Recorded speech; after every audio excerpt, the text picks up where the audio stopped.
Facing challenges and overcoming setbacks is part of doing business.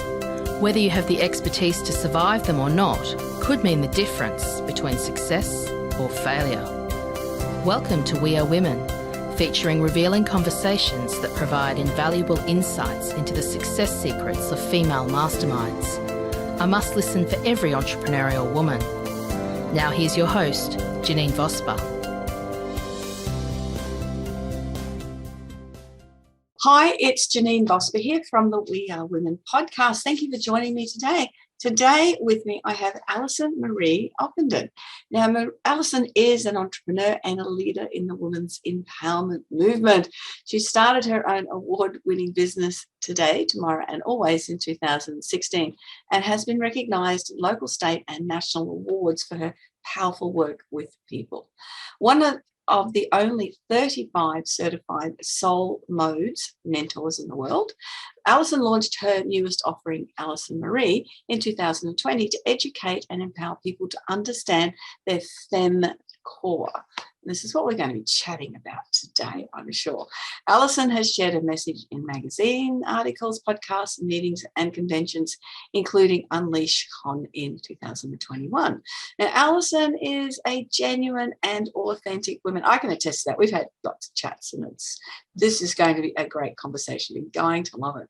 And she shares with empathy and compassion from her own experiences of domestic violence, military life, self-hatred, single parenthood, and so much more. And when you hear Allison's story, you are just going to be amazed at how she's come through everything with such great strength. Her goal is to help those who need a hand to hold as they get on their feet and begin to see light out of the darkness.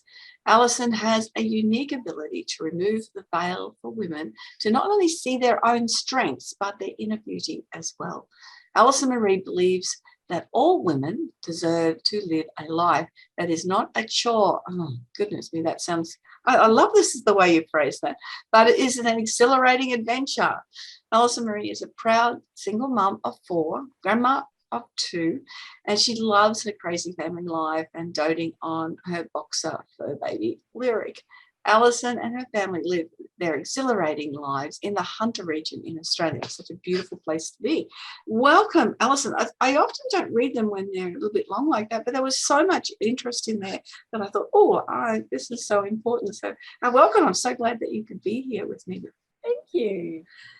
There's a whole lot even in that bio that I want to delve into. But, one of the things that I first ask people is, why do you do what you do? I mean, we do things for income. That really makes it. But there's from reading your bio and having discussions with you, I know that it comes from a different space than just a place to earn money. It's somewhere different. So tell me about you and why you do and your journey along the way. So I've had quite an interesting life. I actually got married when I was 17. My eldest child was born 8 days after I turned 17. And I have, as you said, 4 children. And my second grandbaby is actually due in a couple of weeks, which is really exciting. And my eldest daughter got engaged on Sunday. So it's all happening. Oh, how wonderful. Yeah, it's lovely.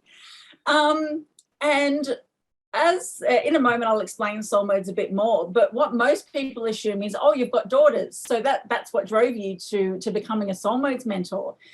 And it actually wasn't. I have 4 children. I did it really evenly. I had a girl, a boy, and a girl. And I like things even. Yeah. And it was actually my eldest son that really shone the light for me on how incredibly healing and how this can actually change your life. I don't say the words lightly when I say this program and the foundations that I learnt becoming a certified mentor actually saved his life. Wow. So at the age of, I'll give you the quick rundown. Okay. At the age of 14, he came out as gay. He was sitting in his bedroom across the hallway from me and sent me a text. And my response to him was, okay, great, darling. Did you take the rubbish out? And he come bursting into my room, tears flowing. And I said, what did you expect me to say? And he said, oh, no, I knew you'd still love me, but it was just that getting it out and that actually saying it out loud that kind of came with all the emotion. And for anyone listening, yes, he had taken the rubbish out, just to clear up that question for everyone. And he was such he was the kind of kid that would give you the shirt off his back without any hesitation.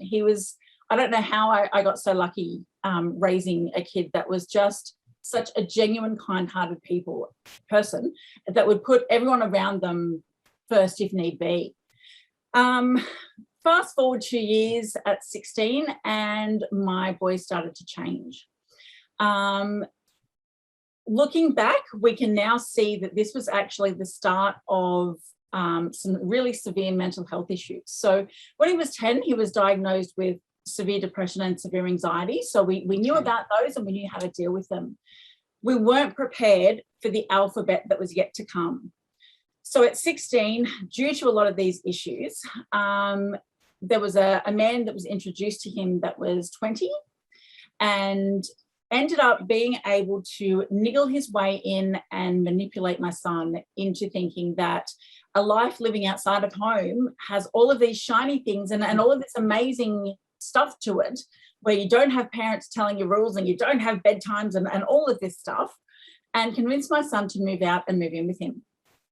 I, as you can imagine, called every police agency, every doc. I even reported myself to docs thinking they would have to investigate and help me get my son back, and no one did. I was just at a loss. I couldn't do anything about it, even though I could foresee the road that he was walking. No one would help me stop and get him off that path. So before long, he became an ice addict.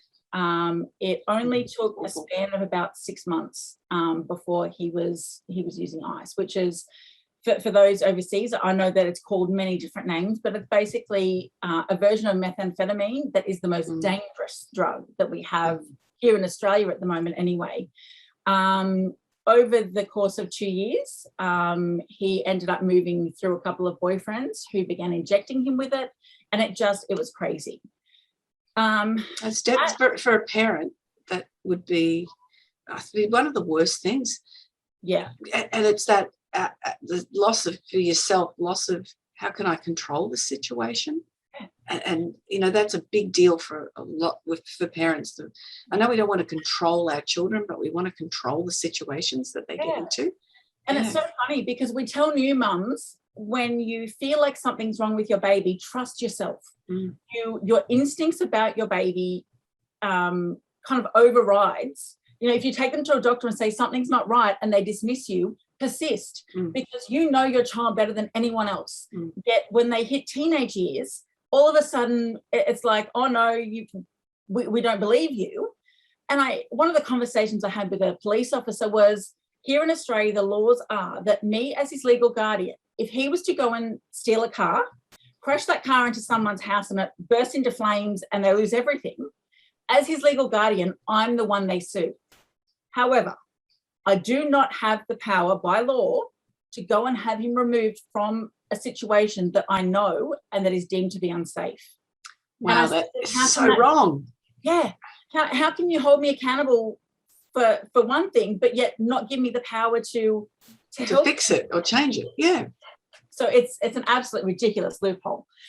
But look, we've been through, like, for those 2 years, I kind of woke up every day wondering, is today the day someone's going to knock on my door or a phone call I'm going to answer to say, we found what we believe is your son's body, can you please come and identify him? And I'm not going to cry because it's really keep myself together here. Yeah. But to all of the mums out there, I know that you can all, in that moment, hearing those words, you can all understand how I felt in that. Well, you can try to understand how I felt in every single day, every time my phone would ring, every time someone would knock at the door that I wasn't expecting. It was constant.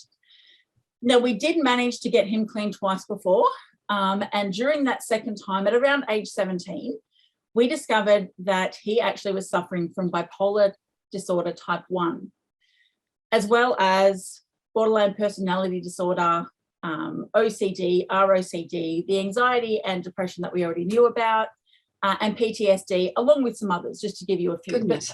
Bipolar type 1. For a 17-year-old to, I was talking to a friend this morning, and her 17-year-old's just going through that rebellious teenage years, and it just, I've had 2 sons, and they like to think that they're right a lot of the time. So to be in that space with all of the, as you said, the alphabet of diagnosis as well, that's just, I can't imagine how he was trying to cope with that through drugs. Exactly. And that's kind of, fast forward to now, he's 19 now, fast forward to now, and we are currently in a phase where, thanks to what I'm about to explain, combined with the help of his psychiatrist and medication, I now have my son back. Wow, that's wonderful. He is running a successful business, and he's kind of kicking life's ass. But this is a milestone that we never thought we'd get. So we went to started seeing his psychiatrist at 17, and we went through the medical Bible. And to be diagnosed with bipolar type 1 disorder or type 2 here in Australia, you have to be over 18 years of age and meet a list of about 12 to 15 things. I forget exactly. We met all of those things, but he was only 17. And so nobody would diagnose him and medicate him. So he went back to drugs because the drugs stopped the voices. So the difference between type 1 and 2, for those that don't know, is that bipolar type 1 comes with schizophrenic tendencies. So he was hearing voices, and not just one. They were all different. They had different tones. They had different sexes. Like, there was both women and men voices talking to him all the time. And then he knew, thanks to these darling men, that his taste in men's really bad, which let's just put that out right there. That will improve with maturity. Look, it can't get any worse at this point. But thanks to those, and I say thanks sarcastically, he knew that he had a way to stop those voices himself. He had me saying to him, we have to do it the right way. We have to, keep pushing. And with each suicide attempt and each overdose and all of those, I would scream to the emergency room doctors, you can tick all of these boxes. You can, but not the age one. How is it that in 2021, we are still forcing kids or anyone of any age to live with something that my son would rather die than live with? And they just kept going back to this book and saying, we can't do anything. Our hands are tied. Goodness so finally, on his age, just the hypocrisy of that and everything else that's happening in the world at the moment. My head is spinning. Yeah. I had no idea how bad our mental health system was here in Australia. I consider myself extremely lucky to live in a country where we have medical attention available to anyone that needs it. But when it comes to the mental health side of things, it's atrocious. The fact that I was forced to keep forcing him to try and make the right choices while having that whole alphabet going on inside him and nothing to help. We couldn't put him on antidepressants because with bipolar disorder, it's actually the manic episodes that are more dangerous than the depressive. So he was driving to Sydney with his boyfriend on one occasion, and they were arguing, and he tried to jump out of the car on 4 separate occasions. And when they were traveling at 120 kilometres an hour at that point. And when he come home and we talked about it, he said, Mum, if I was at home and we were arguing, I would have left the room and cooled down and then come back to it. He said, my brain, because he was in a manic episode, was just leave the conversation, we'll come back to it. That's how his brain was thinking. It didn't take into consideration that they were in a vehicle. There was no fear of safety. When anyone is in a manic episode, they feel invincible. And the example that I've used, because I've asked him, is that he would stand on the top of the tallest building in the world, ready to jump off, knowing that with such certainty as you and I know that gravity exists and he's going to fall, just as sure as we are of that, he's that sure that he's going to fly and be fine. And that's why bipolar is so scary, because it's not that they are doing things that are dangerous without consequence. It's that their brain is genuinely telling them and making them wholeheartedly feel that they're invincible. They can jump. Wow. I said to him, if he was at a party and God forbid someone had a gun, he's the kid that would have, or the person that would have stood in front of them and said, come on, shoot me, I'll jump out of the way. Don't worry about it, I'll be fine. I promise I'll jump out of the way. And it scares me more than any depressive episode he's ever had, because it was in those high moments that there was no thought to anything going wrong, because in his mind nothing could go wrong. And thank you for explaining that, because I think, I'd be very few of the listeners, unless they've had experiences in their own lives, that would have that understanding. And that's tragic, really, isn't it? Yeah, and with the antidepressants, the idea of that is that if you're in a depressive state, that medication is targeted to raise your base mood. With someone in bipolar, the danger becomes that by raising that, you push them into a manic episode. So there's a certain medication for it, but again, he wasn't 18. So when he was 17, he came home, and it was during the period where it was just before he turned 18, over that kind of 2 or 3 month period where his birthday was kind of in the middle. And I was doing the certification for the Soul Modes mentors, because I found it really interesting, and I could see how I could help women who had lost babies and pregnancies with it in another way. And he just happened to walk past and hear what I was saying, and so I thought, I'm curious. Carly Marie is a woman that coined Soul Modes and the whole framework for it, and she says that it will identify with anyone that has a feminine core, that being women, or anyone from the LGBTQAI+ community that identifies as being more feminine energy-led than masculine. So I sat him down and I went through a few questions, and I said, do you feel any of this? And as I went through these lists, he started crying, and he's like, Mum, that actually explains me in a way I've never understood before. So that was like a light bulb for us. We then started, I then started teaching him all about it, and getting him to understand himself and all of the different parts of him, even the parts he didn't like. And it gave us a whole new language in this house. So we used to wake up, everyone in this house, including my other son, would wake up wondering, what's he going to be like today? Am I going to be patching holes in the walls? Is he going to, like, there was one occasion where he came out and smashed all of our plates on the kitchen floor, then went in and turned on the hot shower tap. And when I asked him why, he said, because I want to hurt you. I wanted to physically hurt you. I just didn't want to do it myself. And I said, but what if your toddler sister had walked out? And he said, I didn't think of that. He knew that I would have to walk through the kitchen to get the dustpan to clean it. I would have to reach through the hot water to reach the tap to turn it off. It's their brain just switches to this whole new level. So waking up like that every day, wondering, oh God, what's today going to bring? Once we kind of implemented Soul Modes into our family, we could breathe. It was like this cloud was lifted, because now when he wakes up, he'll wake up and he'll say, oh, Mum, I'm in wild mode. And we know that he's in a high energy state, and he's going to be bouncing around the walls and in a great mood. That now is kind of where he understands the difference between just being in wild mode and being happy versus hitting a manic episode. And the same on the low end. We have a mode called bear mode that is more about low energy and seclusion and a little bit depressive. But we no longer fear those moods from him, because he can tell the difference. Right. And being able to tell the difference between I need help versus I'm just me saved his life, because he can understand it, and he can turn to me for when he needs help and when he needs that hand to hold, versus I've got this. And it's put us so many steps closer to him being able to be independent.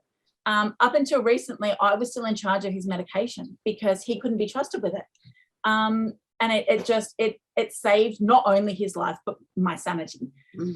And I'll be forever grateful that I heard of this when I did. Yeah, no, it sounds like the universe provided that opportunity at the perfect time for you. You've made it sound simple. I'm sure it's not as simple as that. Look, it kind of is, to be honest. Okay, so soul modes consists of 4 different modes, and they always run in the same order. Now, I'll explain what they are and some of the characteristics of them, and then I'll give you an example. So first we have wild mode. Now, wild mode, as I said, is kind of like a 2-year-old on sugar. It's that mode where you feel energized and ready to tackle anything, and nothing's going to get in your way. Your wild mode also tends to be the big dreamer and the big thinker. So she's the one that's like, okay, in a year's time, I want to buy a house, or I want to travel overseas, or I want to do something that's a really big thing that there's no thought to how. It's just, this is what's going to happen. Then we go into bear mode. Now, bear mode is our very seclusive. It's where we find all of our self-doubt, our self-hatred, our questioning of everything comes from. And it's the mode where most people would much rather be at home, in bed, under the blanket, possibly with some ice cream, chocolate, and Netflix, and just ignore the world. It's actually a really important mode because it's where all of the things that we've been suppressing come to the surface. And while at the time it feels absolutely horrible to be thinking all of these things, it's really important to know what they are, because you can't address them if you don't know what they are. So after bear mode comes super mode. Now, super mode is our organizational queen.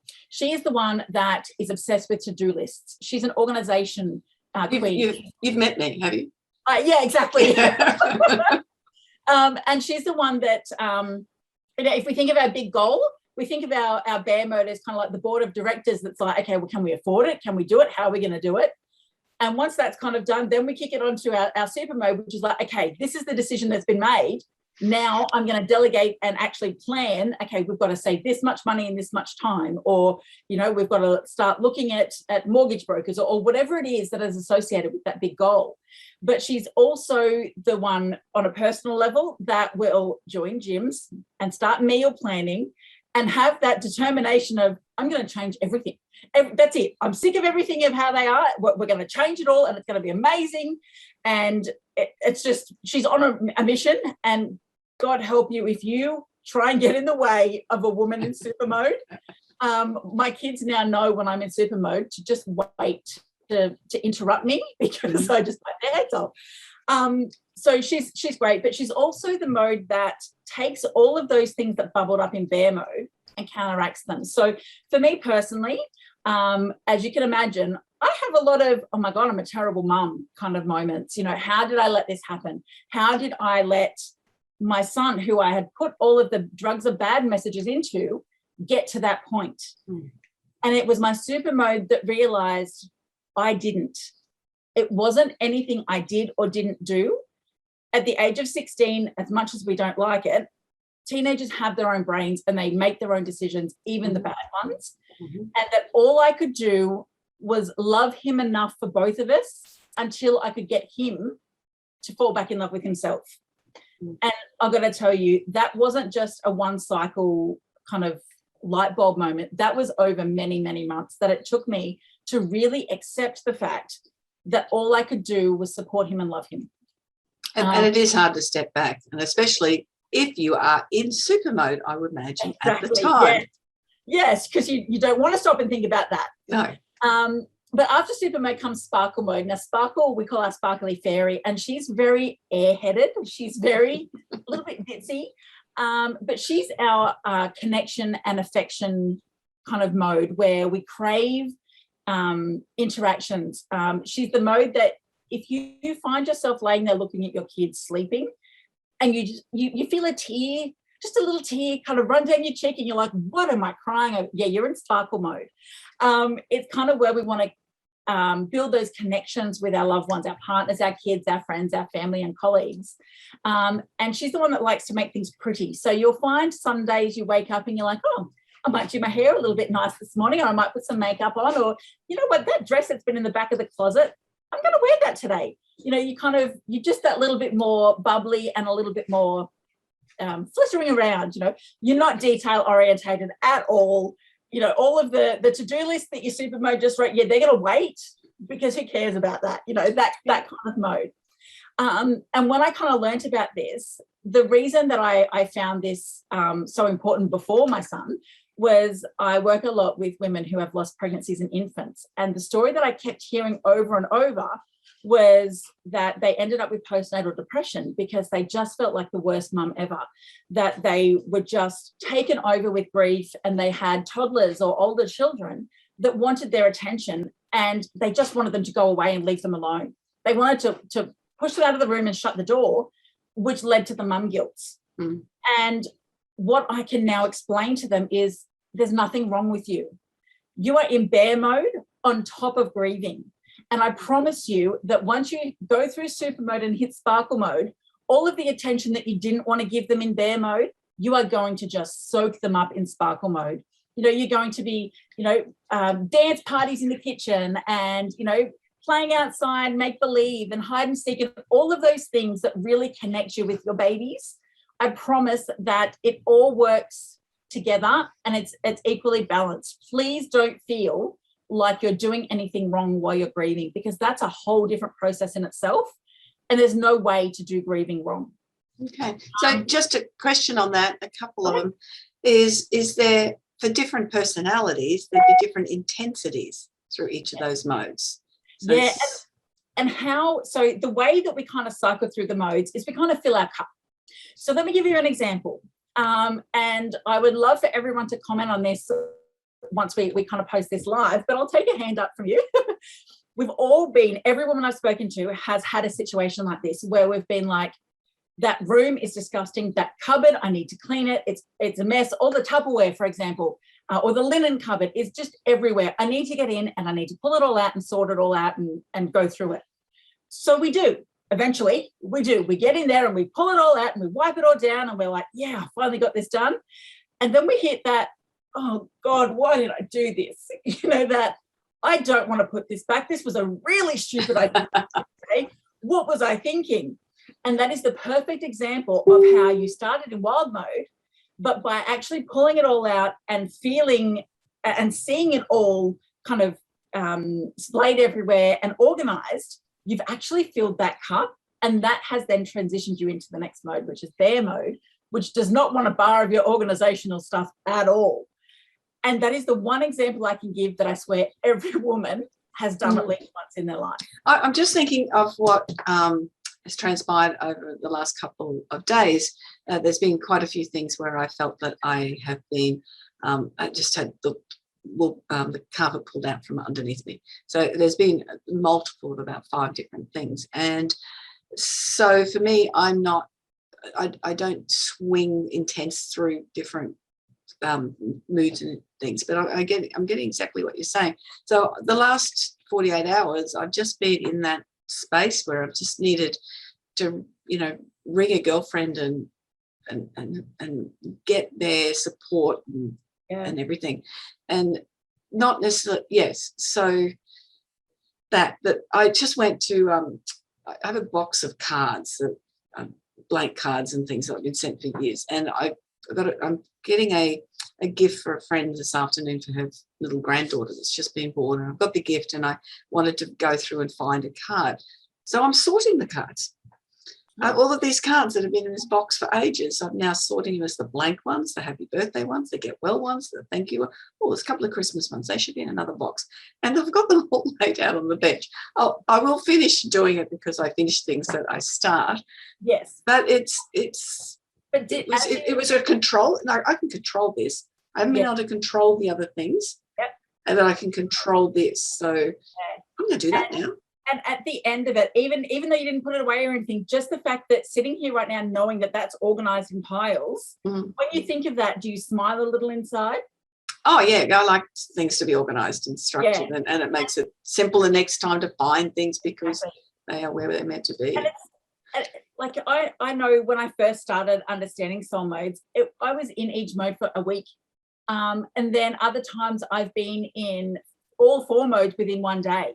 How long we spend in each one, That was how quickly we kind of do what we need to do and fill that cup. At the same time, there are moments where I've found in my life where I've had a bare season, for example, where for a full month period, I feel really low energy and really I just want to be secluded. If I could run away and hide in a log cabin from the world, I would have done that.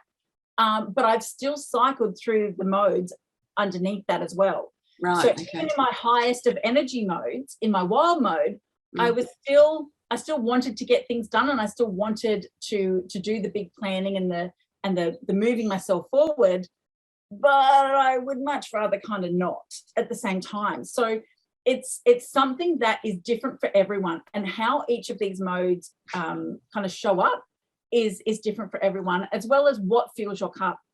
There are some, general guideline frameworks, but how it works for each individual person, for them is a little bit different.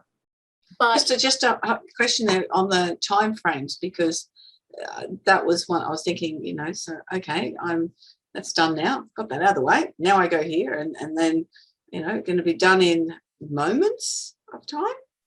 look, it really can. I've had a few clients come to me and say, oh, I think I skipped super mode, or I think I skipped sparkle mode because I didn't really feel that lovey-dovey feeling. And to that, I say 2 things. Either maybe you went and had your hair done, and that was enough for your self-care in sparkle mode to feel pretty. And so it was only a couple of hours that you were in it, so you didn't even have time to notice. But also, now each of these modes, if you kind of think of it in like a square, the ones that are opposite each other are quite often hard to figure out which one you're in. So I've had many a sparkle mode as a single mum where I feel like crap. There's no nice way to put it. And so how I define what mode I'm in is I ask myself, if I could do anything at all in this moment, what would I want to do? Okay, that's a good question. If you could do anything, and that then helps you. Yeah, if you ask yourself like really deeply on that soul level, all obligations be damned, if I could do anything at all right now, what would it be? Mm-hmm. And you will quite often find go and finish sorting out the cards. Exactly, yes. Or I'd love to go and have my hair done, or I'd really love to go in and tackle that job, or I'd actually really like to just go back to bed. Mm. You kind of learn after a while exactly what each mode feels like for you. And it's amazing that once you start paying attention and can pick them up, it's just this whole new world. And the reason I love it so much is I actually also work with business owners with this. And I do that because as a business owner, especially someone that works by myself, or I do have a VA as well, but being able to plan out my time. So if I know that I have to sit down and write a program for a client, I'm going to do that in super mode because that's actually going to feel good to me. And it's going to make me feel accomplished and like I've really done something good that day. Whereas if I try to do that in bear mode, it's going to feel like so much work. I'm not going to want to do it. It's going to feel really draining at the end of the day, even though, if I just waited that little bit, it would actually make me feel energized and amazing. I might need to create a new workbook for a course, and I'm going to do that in sparkle mode because she wants to make things pretty and she wants to make all of the connections and make it all look lovely so that it connects with people. And by knowing your modes and by knowing how to hack them, knowing how to kind of force yourself to go through them, you can plan your week in a way that you're going to end each day feeling accomplished and feeling incredible, even on your low energy days where you may have only just gotten up and got the kids to school. Like that might have been the extent of your day.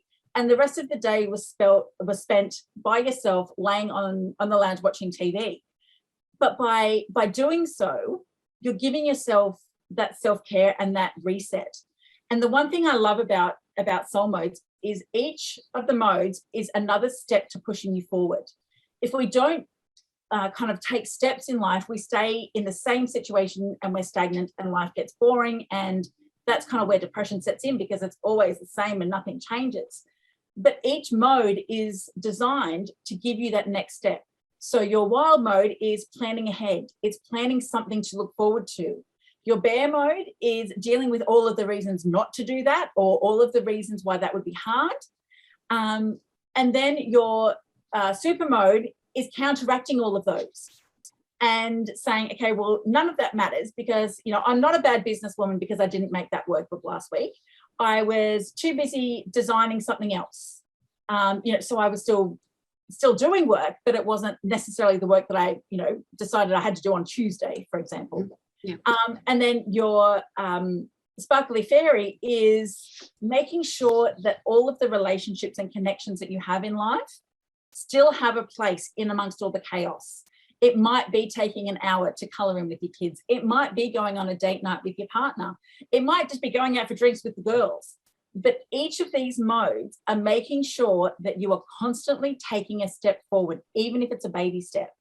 And I love the fact that even on my worst of days, I know that I'm not a horrible mum. I'm not a horrible friend or business owner or any of those things. I'm just experiencing the modes that I've always actually gone through. I just didn't know that there was a framework and a pattern to them until someone pointed it out. Okay, so you said you can power through them? Yeah. Yes. Is that with intent? Yeah, it is. So if, for example, I quite often find my bear modes, if I am too busy with work, or if the kids have got something on and I'm just like, look, I don't have time for bear mode. I don't have time to sit there and worry about myself because there's 50 other things that need my attention. The longer I do that, the longer I stay in bear mode. The moment that I pick up my journal and I just write out all of the horrible thoughts and all of the feelings that I have, and get it all out, then I start transitioning, because I'm no longer ignoring the fact that my subconscious or my soul, however you want to think of it, is trying to tell me these are the things right now that I need to address and I need to deal with in order to move forward. If I ignore them, then I'm staying in bear mode, because I'm not allowing myself to recognize those things and to move forward to do something about them. So for me this morning, ringing my girlfriend, that was my way out of bear mode. And another friend had a feeling that she needed to call me as well. So that was So that was you filled that cup by just reaching out and saying, I just need to talk about this. That's all it was needed, was to talk about it. Yeah. And to somebody who was on the same page and could give the support you wanted, not questioned. You know, sometimes it's just having someone hear it. Sometimes it's not. Some people aren't journalists, and I certainly wasn't up until a couple of years ago. Some people are more verbal, and so they would much rather call someone and have that conversation. But again, just by getting it out and by saying it or writing it, you're addressing it and recognizing that it's a thing. And when you kind of move into the super mode, you're going to subconsciously remember that conversation or be able to look back through your journal and go, oh yeah, I did feel like that. Another example is that one day you feel like, right, I'm going to go and buy a new car today. I'm so sick of this car. I've had enough. I'm going to go to the dealership and I'm going to buy a new car. So your wild mode takes you on over to the car dealership and you tell the man, I'm going to buy a new car, but I'm not paying anything over this price and blah, blah, blah, blah, blah. So he finds you the perfect car and he has to order it in because you're buying it brand new. So you put your deposit down, you go home and you're like, right, I got a new car. Then you hit bear mode and your bear mode's like, oh my God, how much did I just pay for that car? And how much did he trap me into paying extra for paint protection and all of those things? Did I just spend more than I needed to? What was I thinking? I can't do this. That was a really silly idea. But then you cycle through again and you're like, oh no, I can't afford that because I'm now no longer paying for this or that or whatever your situation may be. But it's so funny that once you know about them and you know the order they go in and you start tracking them for yourself, that you can look back and say, oh, I see that. I see how that kind of came up for me in that particular instance. And it just kind of like there's quite often days where I ask myself that question of, if I could do anything, what would I do right now? Where I kind of sit there and go, oh, look, I could go back to bed, or I could go and start working on, mapping out something, kind of a planner thing. And my feet are kind of in both. And again, it's not a clear defined line of you're in this or that. There are instances that I find where I'm kind of asking that question right as I'm going from one to another. So I kind of have a foot in both things. And it's because I'm asking myself at a moment where I haven't quite dealt with that last little bit of bear mode. I might have not had the conversation yet to a point where I got all of it brought up, or I might have just needed a bubble bath, a bubble bath that would just kind of fill that cup just to the brim to push me in. So it's amazing that we can figure out how to kind of hack ourselves and look at ourselves in that way. And I know that there's another analogy where we kind of think of it as like a computer. Our wild mode is that there is a new update, please install. The bear mode is actually installing the update, and everything has to stop for that to happen. You have to stop. It all has to do its thing so that it can work properly. And then our super mode is the reboot. Then you see what all the new things are. And then our sparkle mode is learning how this whole new thing works. And then there's another reboot. So no matter which one of the analogies that you connect with, it all comes down to the same thing. So it just, there's so many different ways. And I quite often have men in one of my networking groups. And one of them said to me, I thought this was going to be really boring and I didn't really care what you had to say. But let me get this straight. You're saying that when I had that argument with my ex-wife because I didn't take the rubbish out, that ultimately was the last straw and we got divorced and I lost a whole house. Are you saying that was actually like her in super mode? And because she'd asked me 4 times before and I hadn't done it, that 5th time when she had to ask if I'd taken the damn rubbish out, and I said no, and that was the straw of the camel's back. Are you saying you could have saved me a house?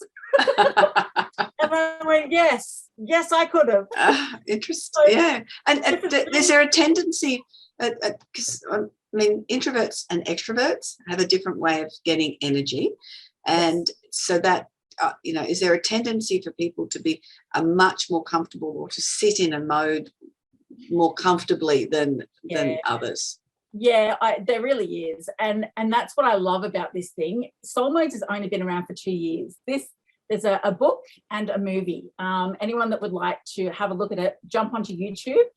It's free, or onto any of our social medias. And you'll be able to kind of get a bit more of a gist of it. But I love the fact that there is only 35 of us certified Soul Modes mentors in the world, and there won't be any more that have been trained to the level that we have.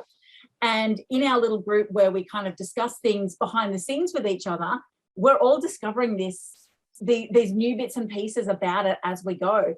And one of them is the seasons, that you can kind of sit in an overall umbrella of one of the seasons, but still cycle underneath. And that you can have one of them that is kind of more aligned with your personality as a whole overall. But again, you will still cycle through them, but that predominant mode, or that leadership mode that kind of resonates with you more, you'll notice kind of even in each mode, if you are, like my son has OCD, so even in his bear modes, he's still thinking that, did I put the toothpaste lid on right?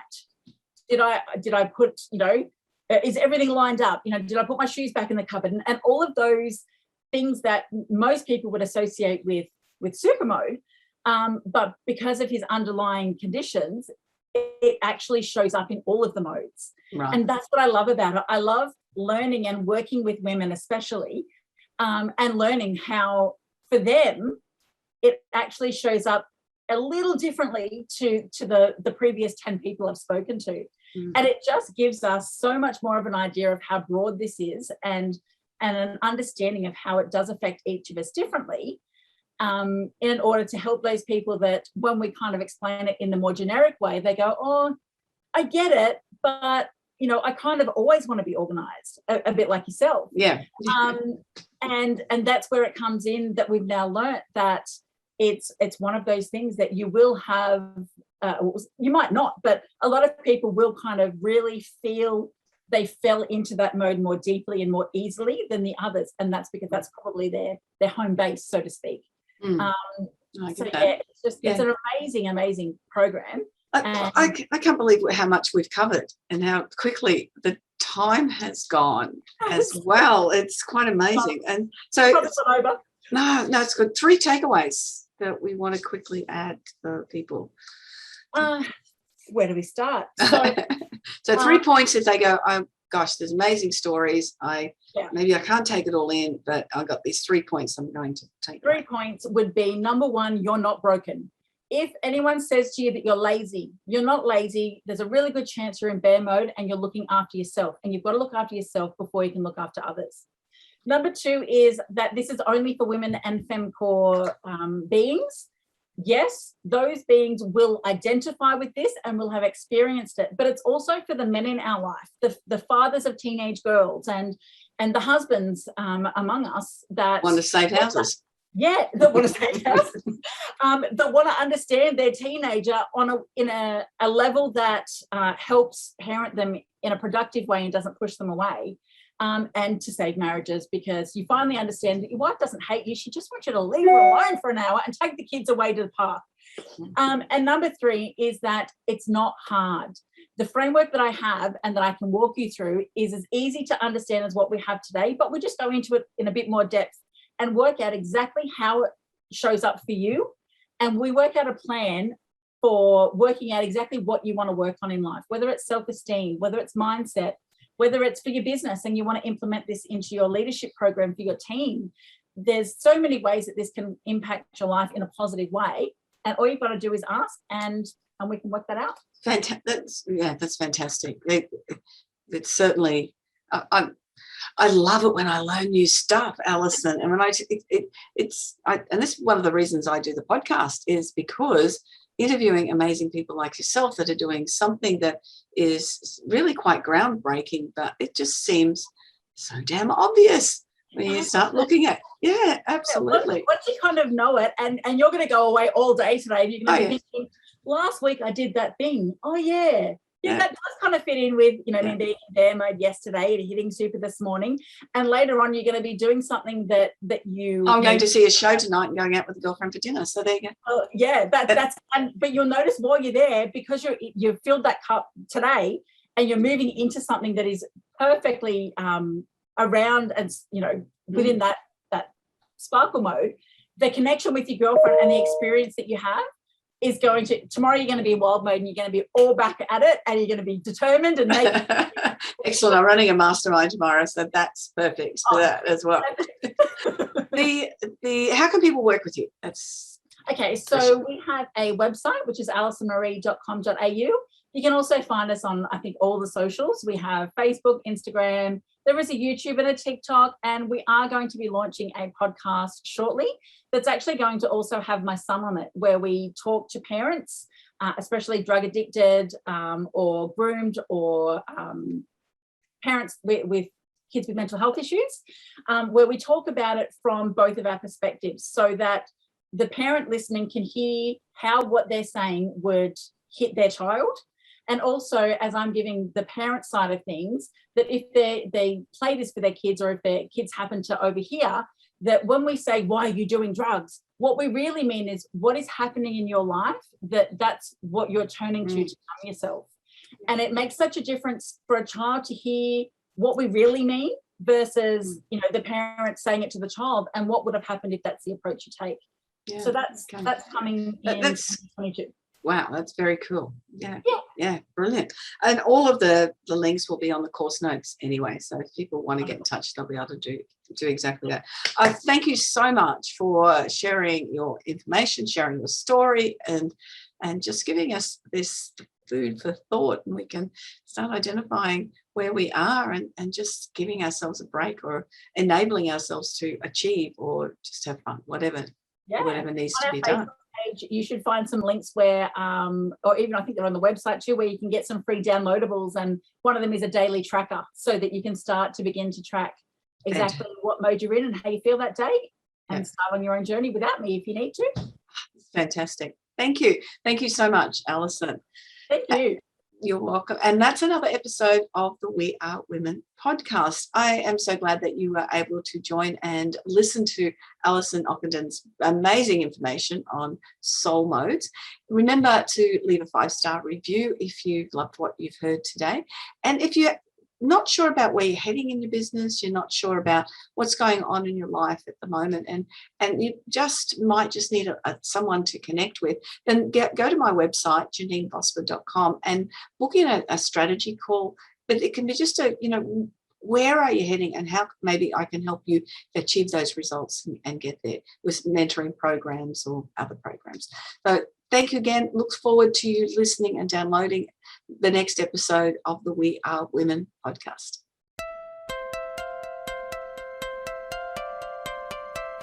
So, do you feel stuck in a rut in business? Visit speechperfect.com.au and download Janeen's free ebook to avoid the 5 most common stumbling blocks women face in business. It's jam-packed full of tips to overcome the barriers that could be holding you back from the success that you dream your business will be. We would love you to leave a review of today's episode and share this podcast with other women in need of entrepreneurial inspiration. Subscribe to the next episode now and join the We Are Women community.